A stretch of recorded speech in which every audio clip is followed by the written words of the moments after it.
ururka samafalka ee Daryeel ayaa deeq lacageed gaarsiiyay masaajid ku yaala degmada Siboon ee gobolkaasi Salal. Deeqdani ayaa loogu talagalay in lagu dayactiro qaybo ka mid ah masaajidkaasi oo uu ka muuqdo dildilaac iyo dayactir xumo baahsan. Deeqdani ayaa noqonaysa wajigii ugu horeeyay ee masaajidkaasi ku yaala degmada Boon la soo gaarsiiyo, iyadoona masaajidku u baahan yahay in dayactir lagu sameeyo maadaama uu yahay masaajid qadiimiya oo degmadaasi Boon ku yaala. waana markii ugu horeysay ee ururka samafalka ee Daryeel uu gaadho gobolkaasi Salal, maadaama inta badan hawlihiisa ururkaasi uu ka qaban jiray gobolka Awdal iyaga oo taakulayn jiray dadka danyarta ah, waxna ka qaban jiray baahiyaadka asaasiga ah ee degmada iyo bulshaduba u baahan tahay. deeqdani lacagta ayaa wax gaarsiiyay degmadaasi Boon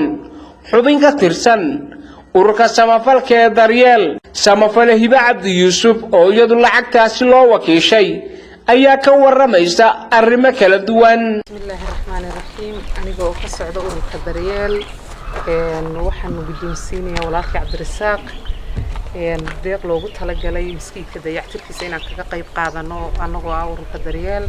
waxaana ka mas'uula oo halka UK naga soo amartay Jamiila oo khayr badan shaqaysanayso waqti kasta jecel miskiidada inay ka qayb gasho. iga guddoon Cabdirasaaq. alxamdulillah walmaasantihii mahadda ilaahay ka bacdi waad maasantihiin. waxaan halkan baaq uga dirayaa dadka muslimiinta meel kasta ay joogaan weliba u dhashay deegaanka gobolka Awdal inay miskiidada khayrka badan leh waqti kasta ay wax ka qabtaan oo ay wax taraan oo dayactirkooda iyo buumiyadooda iyo alaabtooda way ogaadaan. ayaan baaq ugu dirayaa dhismaha sida ugu dhaqso badan ay uga soo qayb qaataan. ururkayga Daryeel waa urur jecel waqti kasta inuu wax kasta oo dhibaato jira wadanka inuu ka qabto. oo adiga arkay maanta farxadda inta leeyahay boorama ka nimidaan boon nimidnay wax qabadkayguna waa ku muuqan doona insha Allah bismillaahir karim. horena wuxuu qabtay insha Allah waxay wax qabadkaygu ku eekawnaan gobolka ka shaqeynay laakiin imika tuulooyinkana inaan ka shaqeynaan diyaar u nahay khayrkan soo doonano.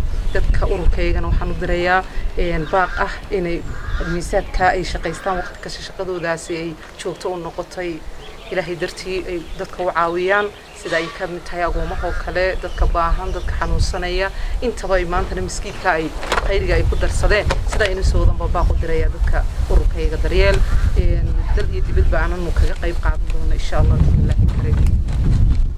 adankiisa isna wax halkaasi ka hadlay oo lacagtaasi gudoomay imaamka masaajidkani la doonayo in la dayactiro ee ku yaala degmada Boon uguna baaqay qurbajooga degmadaasi ka soo jeeda in ay ka qayb qaataan dayactirka lagu samaynayo masaajidkaasi ku yaala degmadaasi Boon. horta miskiidku insha Allah ta'ala wax dhacay markii hore qaabka loo dhisay ayaa wixii yahay qaab 15 baa dhan loo washay. miskiidku waa 15 jiingadii markaa dhan baa la wada shubay. waxa dhacday miskiidkii in markaa ay jiingadii markay roob gudo soo celiso oo dhan kaliya u wada shubnay markay biyo ka hor yimaadeen biyo dhexda joogsiyay jiingadii baa dilaacday. miskiidkii wuxuu ka dilaacay bartanka jiingadii ka dhaxashay halkii buu roob ka sii deynay. hadda iminka hadaad gashid waxaad arkaysaa miskiidkii oo wada muraayada wada daldaloola oo maartay roobkii ku da'ayo. marka waxaan ugu talagalay insha Allah ta'ala inaan kala rogno oo miskiid ka dhigno miskiid kala rogan oo biyahana 15 dhinac ma 7 dhinac shumaan 7 dhinac shumaan. taasaan wadna insha Allah ta'ala qalqaleeyna waan ku jirnaa waana deeqdii ugu horeysay insha Allah ta'ala la soo gaadho wax badan waan rajeynaynaa.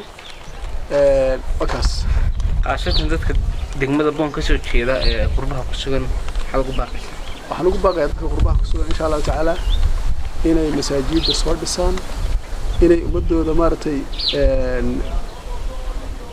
ay ka kaaliyaan insha Allah ta'ala masaajidka qabyada maanta ee aad ugu baahan maartay in la daryeelo ahna waxyaabaha maartay ugu khayrka badan ee nabigeena Maxamed sallallahu alayhi wasallam uu sheegay nabigu sallallahu alayhi xadiis lika masaajid bisa bana Allah baytan fil janna bayt bu ilaahi jannada uga dhisa. xadiis kale nabigu wuxuu sallallahu alayhi wasallam ninka in yar oo maartay qof shimbireeda ninka inta ku darsay masaajid rabbi subhanahu wa ta'ala masaajid maartay bayt bu jannada uga dhisa. si kastaba ha ahaatee ururka samafalka ee daryeel ayaa waayadii ugu dambeysay ka qayb qaadanayay hawlaha mutadawacnimada ah ee la xidhiidha taakulaynta dadka danyarta iyo sidoo kale wax ka qabashada baahiyaha asaasiga ah ee bulshadu leedahay haddii ay masaajida tahay iyo haddii ay tahay guryo loo dhisayo dadka danyarta waa Nuux Kadiye degmada Boon ee gobolkaasi Salal.